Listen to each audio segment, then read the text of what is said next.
instruksi pelajaran hari ini. Kita memulai pelajaran lewat gerakan tari yang Kak Evan peragakan. Kemudian kita juga belajar mengenal seni pahat di suku Kamora di Papua. Kita juga belajar kata baruku bersama Profesor Kata, antara lain kata depa, tifa, dan mitologi. Oh iya, kita belajar juga tentang diagram lingkaran, serta berlatih dengan soal skala pada peta. Banyak juga ya yang kita pelajari hari ini. When there's no more hope is left in me, I can see what comes my way, and I'm always lost.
Hai teman-teman kelas 5 di seluruh Nusantara.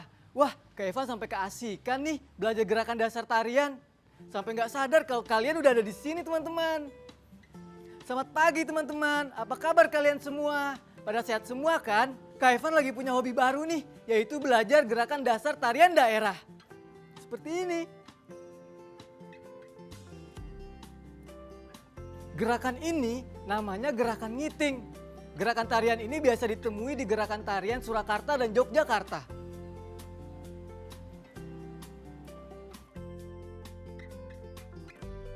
Seru kan? Ini baru tarian daerah yang berasal dari Pulau Jawa. Bagaimana dengan tarian yang berasal dari daerah asalmu? Kalian pasti sering dengar kan bahwa Indonesia itu punya banyak keberagaman suku, ras, etnis, dan agama. Inilah yang membuat Indonesia kaya akan budaya yang bernilai seni tinggi. Selain bentuk seni tari, ada juga adat istiadat, upacara adat, arsitektur, hingga yang mau Kak Evan bahas hari ini salah satunya adalah seni pahat. Apa sih seni pahat itu? Untuk menjawabnya, Kak Evan akan mengajak kalian untuk mengenal salah satu suku di Papua yang terkenal dengan seni pahatnya, yaitu suku Kamoro. Penasaran? Tapi sebelum itu, kita berdoa dulu yuk untuk agama dan kepercayaan masing-masing. Berdoa dimulai. Doa selesai. Nah teman-teman, tetap semangat belajarnya di rumah ya. Dan ingat untuk menjaga protokol kesehatan, yaitu memakai masker, mencuci tangan, dan menjaga jarak untuk mencegah penularan COVID-19. Ayo membaca. Sebelum kita membaca, coba kalian perhatikan gambar berikut ini. Setelah itu, jawab pertanyaan berikut ya. 1. Menurutmu, apa yang sedang mereka lakukan? 2. Berasal dari suku apakah mereka? 3. Berasal dari pulau manakah mereka? Agar kalian bisa menjawab pertanyaan tadi, yuk kita simak bacaan tentang suku Kamoro berikut ini. Seekor buaya terbujur di atas papan datar memanjang. Orang-orang berpakaian adat akar rumbia dan bermahkota bulu burung itu menggerubunginya. Jarak mereka tak lebih dari sedepah dengan sang buaya. Beruntung, buaya itu bukan buaya sungguhan. Itu adalah salah satu karya seni pahat suku Kamoro. Masyarakat adat suku Kamoro yang lebih suka dipanggil Mumuikawe ini tinggal di pesisir pantai Laut Arafuru, Kabupaten Mimika, Papua. Setiap pahatan yang mereka hasilkan memiliki makna yang sakral. Selain buaya, para pemahat yang disebut Maramawe itu menghasilkan berbagai karya seni mulai dari binatang, patung orang, viva, senjata berburu, gendang, dan yang paling sakral topeng roh. Mereka bahkan mengukir sampan dengan makna tertentu. Berbagai motif seni pahat suku ini merupakan hasil penafsiran dan imajinasi terhadap alam sekitar tempat tinggal mereka. Motif atau corak pada seni ukir suku ini didasarkan pada sejarah, mitologi, maupun pengalaman masa lalu. Mitologi yang diceritakan lewat dongeng itu ditafsirkan menggunakan alat ukir spesial.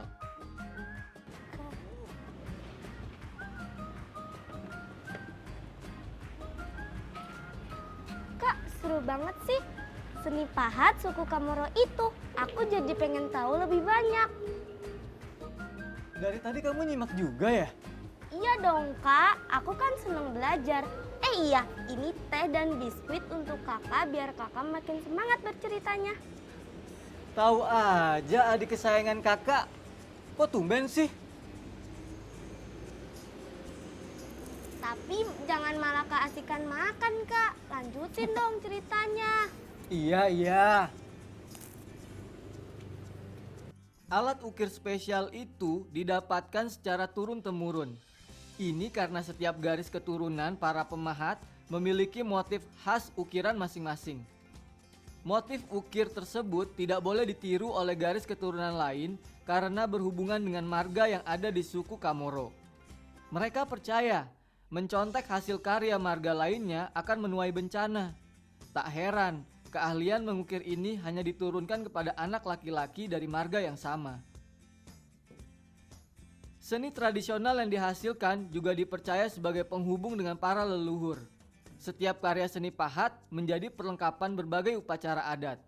Salah satu upacara adat yang mereka gelar bernama upacara Karapau. Karapau adalah upacara adat pendewasaan anak-anak pengukir yang dianggap telah siap meneruskan seni ukir leluhurnya. Setiap seniman yang hendak membuat sebuah karya pun selalu mengadakan ritual tertentu. Ritual ini diadakan untuk mendapatkan persetujuan dan perlindungan leluhur. Hasil karya seni ukir yang mempesona itu membuat kearifan lokal dari suku Kamoro menjadi banyak dikenal di dunia. Karya ukir suku ini telah tersebar di beberapa negara, seperti Meksiko, Belanda, Brazil, dan negara-negara lainnya. Wah, menarik sekali ya kak, suku Kamoro dan keseniannya. Mudah-mudahan kita bisa jalan-jalan ke Papua, biar kita bisa lihat langsung. Semoga ya, Kak Evan juga berharap begitu. Nah teman-teman, setelah mendengar cerita tadi, coba jawab pertanyaan berikut ini ya. 1. Informasi apa yang kamu tangkap dari 2 paragraf awal teks bacaan tersebut? 2. Dari manakah mereka mendapatkan inspirasi saat akan memahat? Berdasarkan informasi dalam bacaan tersebut. 3. Menurutmu, mengapa karya ukir suku Kamoro diminati dan tersebar di berbagai negara di dunia? Tulis jawabannya di buku kalian masing-masing ya. Kalau sharing gimana? Apa yang bisa kamu ambil dari cerita tentang suku Kamoro tadi? Yang pasti aku lebih bangga kak dengan Indonesia yang kaya akan seni-seninya. Betul sekali. Kak Evan sekarang mau ngajak kamu dan teman-teman yang ada di rumah untuk menuliskan betapa kayanya kesenian yang ada di negeri ini. Kamu mau kan? Mau, aku ambil buku tulis dulu ya kak.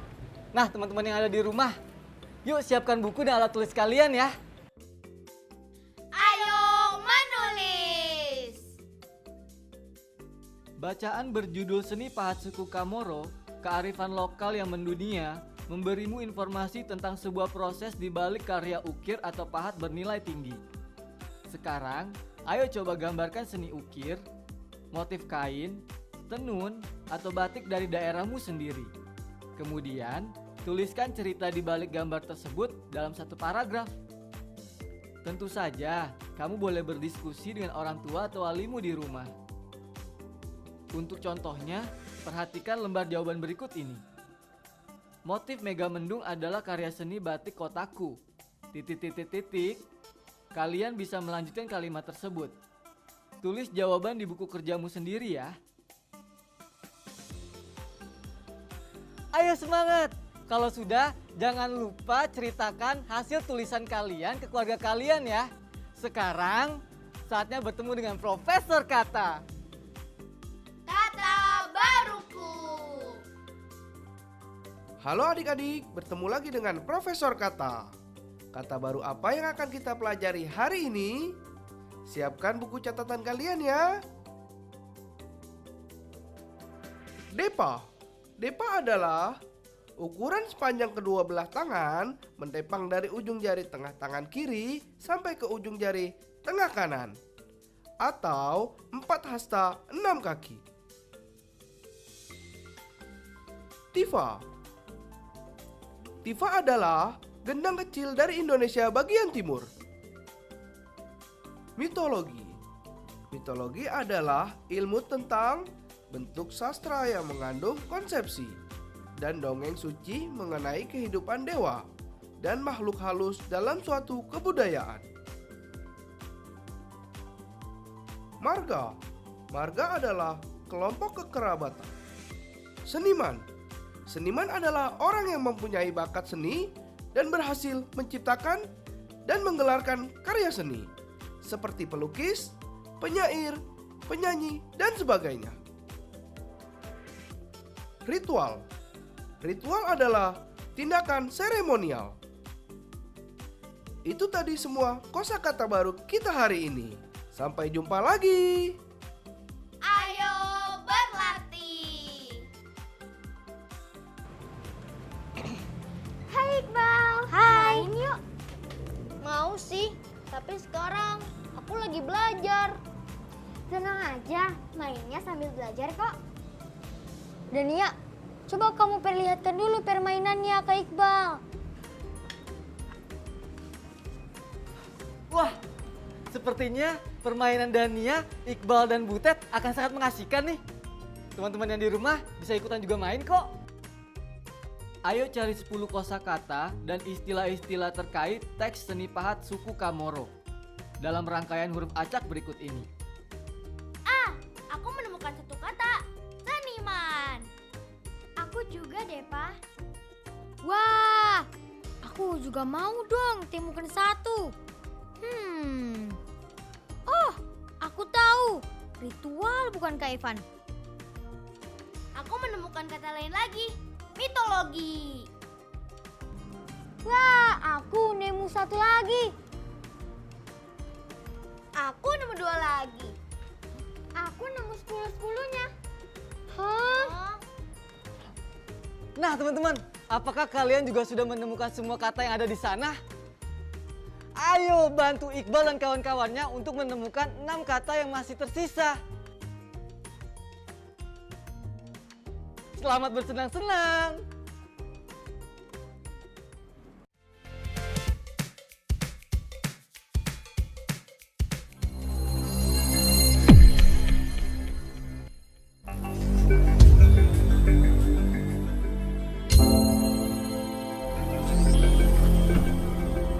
Aku kangen sekolah. Aku kangen Bapak Ibu guru. Aku rindu kawan-kawanku.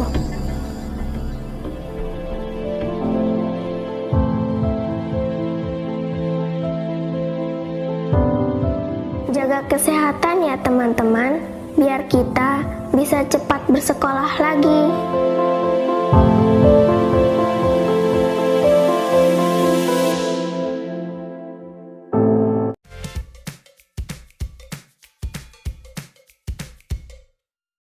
Ayo menyimak. Senengnya main sambil belajar bersama teman-teman. Tapi sekarang aku jadi lapar nih, Kak. Ya udah, kita masak dulu yuk. Tapi sambil kita menyiapkan bahan makanannya, Kak Evan mau ajak teman-teman di rumah untuk mempelajari konsep matematika yang satu ini. Indonesia adalah negara kepulauan yang memiliki keragaman budaya, ras, agama, dan bahasa. Walaupun memiliki keragaman budaya, Indonesia tetap satu, sesuai semboyan Bhinneka Tunggal Ika. Menurut penelitian yang dilakukan Badan Pengembangan dan Pembinaan Bahasa, bahasa daerah di Indonesia yang telah diidentifikasi dan divalidasi sebanyak 718 bahasa dari 2.560 daerah pengamatan. Banyak sekali bukan? Berikut ini adalah banyaknya bahasa daerah per wilayah di Indonesia. Bagian lingkaran yang berwarna-warni disebut juring dan mewakili banyaknya bahasa daerah di setiap wilayah. Makin luas juringnya, maka akan semakin banyak pula datanya. Nah teman-teman, sambil melihat diagram, coba kalian bantu jawab pertanyaan berikut. 1. Wilayah manakah yang menggunakan bahasa daerah paling banyak? Benar sekali, wilayah Papua menggunakan bahasa daerah yang paling banyak. Lalu, jika diagram lingkaran ini kita perhatikan dengan baik, maka akan kita temukan bahwa bagian lingkaran yang mewakili banyaknya bahasa daerah di Papua lebih dari setengah lingkaran. Apa artinya ini? Aku bantu jawab, boleh kan Kak Evan? Boleh sekali. Artinya banyaknya bahasa daerah yang digunakan di wilayah Papua lebih dari 50% dari total bahasa daerah di Indonesia yang telah diidentifikasi. Ya, benar sekali. Dari 718 jenis bahasa daerah yang berhasil diidentifikasi dan divalidasi di seluruh Indonesia, 428 jenis bahasa daerah digunakan oleh masyarakat Papua. Ternyata belajar diagram lingkaran sangat bermanfaat kan? Teman-teman bisa tidak menemukan manfaat yang lain dalam kehidupan sehari-hari? Sementara kami memasak untuk makan siang, teman-teman lihat tugas berikutnya yuk. Ayo mencoba! Teman-teman, selain kekayaan ragam bahasa daerah, Indonesia juga memiliki ragam kebudayaan yang lain, yaitu Festival Kebudayaan Daerah. Di daerah Madura ada festival yang sangat terkenal, yaitu Karapan Sapi. Karapan Sapi adalah perlombaan pacuan sapi yang berasal dari Madura, Jawa Timur. Fahri, Farhan, dan Rian akan menonton acara festival Karapan Sapi yang diadakan di daerah sekitar rumah mereka. Berikut adalah peta lokasi festival. Skala yang kita gunakan di sini adalah 1:50.000. Sekarang, ayo kita cari jarak sebenarnya dengan mengukur jarak pada peta ini.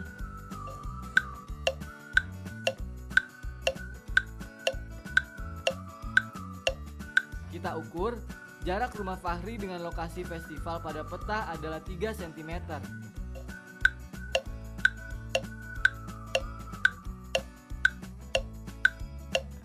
Jarak rumah Farhan dengan lokasi festival pada peta adalah 1 cm ditambah 2 cm sama dengan 3 cm.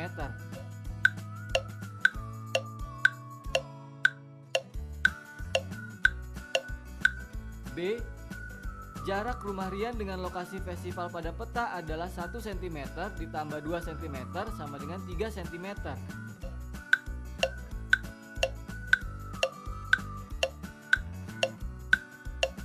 Selanjutnya, masih ingat arti kata skala 1:50.000? Ya, jika kita kaitkan dengan jarak dan peta, maka skala 1:50.000 berarti jarak 1 cm pada peta mewakili 50.000 cm pada jarak sebenarnya. Sekarang, ayo cari jarak sebenarnya rumah Fahri, Farhan, dan Rian dengan lokasi festival Karapan Sapi. Karena jarak rumah Fahri, Farhan, dan Rian ke lokasi festival pada peta mempunyai ukuran yang sama, yaitu 3 cm, maka kita bisa hitung jarak sebenarnya rumah mereka masing-masing ke lokasi festival, yaitu jarak pada peta sama dengan 3 cm, jarak sebenarnya sama dengan 3 cm dikali 50.000 sama dengan 150.000 cm sama dengan 1,5 km. Jadi, jarak sebenarnya rumah Fahri, Farhan, dan Rian masing-masing ke lokasi festival sama dengan 1,5 km. Kak, belajar matematika itu seru ya? Tak terasa, tahu-tahu masakannya sudah mateng. Iya betul sekali Kaira, segala sesuatu yang ada di dunia ini kalau kita menyukai untuk mempelajarinya, pasti waktu cepat berlalu. Nah, nih Kak Evan kasih sayuran hijau yang banyak buat kamu. Biar konsentrasi saat berhitungnya bertambah. Ah, makasih ya Kak, aku sudah lapar sekali. Jangan lupa berdoa dulu dong. Ah iya, lupa.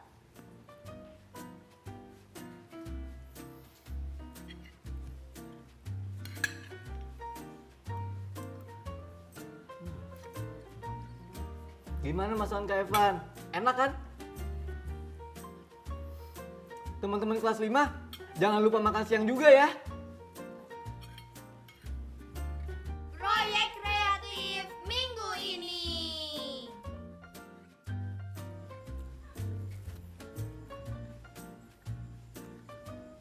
Teman-teman, kemarin kan kita sudah mencoba mencari gambar-gambar pendukung buat infografis kita. Nah, sekarang kita mulai siapkan alat dan bahan-bahan yang diperlukan yuk. Di sini Kak Evan udah siapkan kardus berukuran besar atau kertas manila, pulpen dan pensil, pewarna, bisa spidol atau cat air atau krayon. Lalu gambar-gambar yang sudah di-print. Kak Evan juga berikan daftar bahan-bahan yang diperlukan ya. Silakan catat di buku kalian. Refleksi. Setelah tadi kita belajar banyak hal, sekarang waktunya kita merefleksi pelajaran hari ini. Kita memulai pelajaran lewat gerakan tari yang Kak Evan peragakan. Kemudian kita juga belajar mengenal seni pahat di suku Kamora di Papua. Kita juga belajar kata baruku bersama Profesor Kata, antara lain kata depa, tifa, dan mitologi. Oh iya, kita belajar juga tentang diagram lingkaran, serta berlatih dengan soal skala pada peta. Banyak juga ya yang kita pelajari hari ini. Kera, kamu tahu tidak budaya Indonesia memiliki keunikan? Apa itu Kak? Yaitu permainan sweet. Kak Evan mau nantang Kera untuk bermain sweet. Bagi siapa yang kalah, dia yang akan cuci piring. Ayo, siapa takut?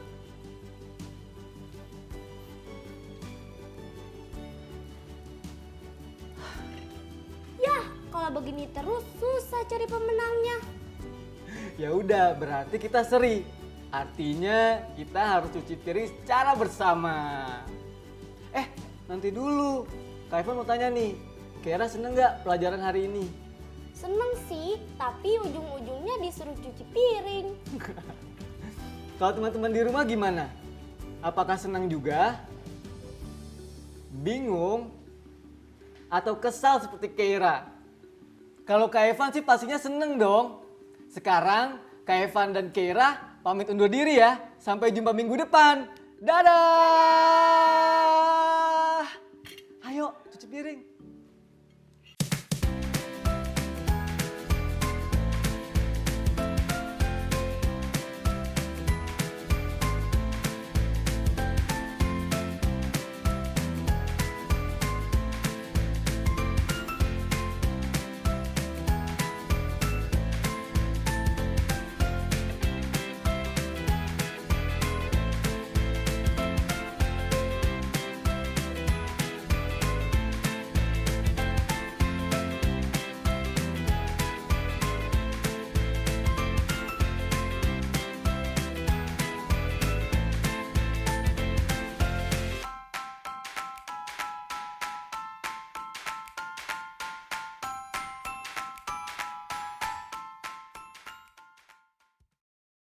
Sekarang tetap belajar dari rumah ya teman-teman.